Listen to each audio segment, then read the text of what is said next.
ಹೆಂಗಿತ್ತು ನನ್ನ ಐಡಿಯಾ? ಲೇ ಪುರ್ಸೆ, ಇದೆಲ್ಲ ನಿನ್ ಕೆಲ್ಸನಾ? ಹಂಗಲ್ಲ ಬಾಬಾ, ಐಡಿಯಾ ಎಲ್ಲ ಸುಮಂದು, ಎಕ್ಸಿಕ್ಯೂಟ್ ಮಾಡ್ದವನು ನಾನು. ಸುಮ್ಮ ಏನಿದೆಲ್ಲ? ಬಾವಾ, ನೀವು ಮಾಡ್ತಿರೋದು ಡ್ರಾಮಾ ಅಂತ ನಮ್ಗೆಲ್ಲ ಗೊತ್ತಾಗ್ಬೇಕಲ್ವಾ, ಅದಕ್ಕೆ ಹೀಗೆ ಮಾಡಿದೆ. ಒಳ್ಳೆ ಇದೆ ನೀನು. ಯೋಣ್ಲ, ನಾನು ನಿನಗೆ ನೋವು ಕೊಟ್ಟೆ ಅಂತ ನೀನು ನನ್ನ ಮ್ಯಾಕೆ ನನ್ನ ಸೊಸೆ ಮ್ಯಾಕೆ ಸೇಟ್ ತೀರ್ಸ್ಕೊತಿದ್ಯಾ?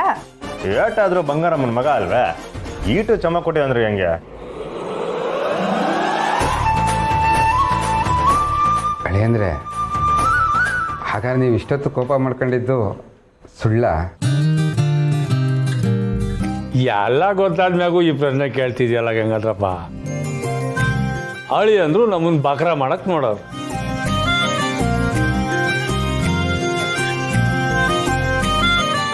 ಆದ್ರೆ ನಾವು ಬಾವನ್ನೇ ಬಕ್ರ ಮಾಡ್ಬಿಟ್ವಿ.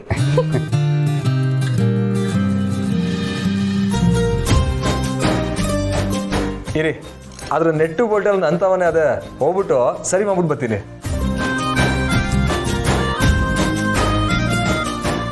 ಯೋನ್ ಕಂಟಿ ಅವರೇ, ನಿಮ್ಮ ಪ್ರಯತ್ನ ಎಲ್ಲ ವ್ಯರ್ಥ ಆಯ್ತಾ?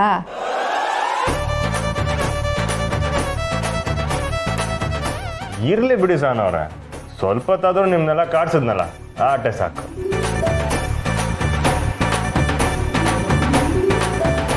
ನನಗೆ ತುಂಬ ಭಯ ಆಗ್ಬಿಟ್ಟಿತ್ತು ಅಳಿ ಅಂದರೆ. ಅಪ್ಪ, ಯಾಕೆ ಭಯ ಪಡ್ತೀರಾ?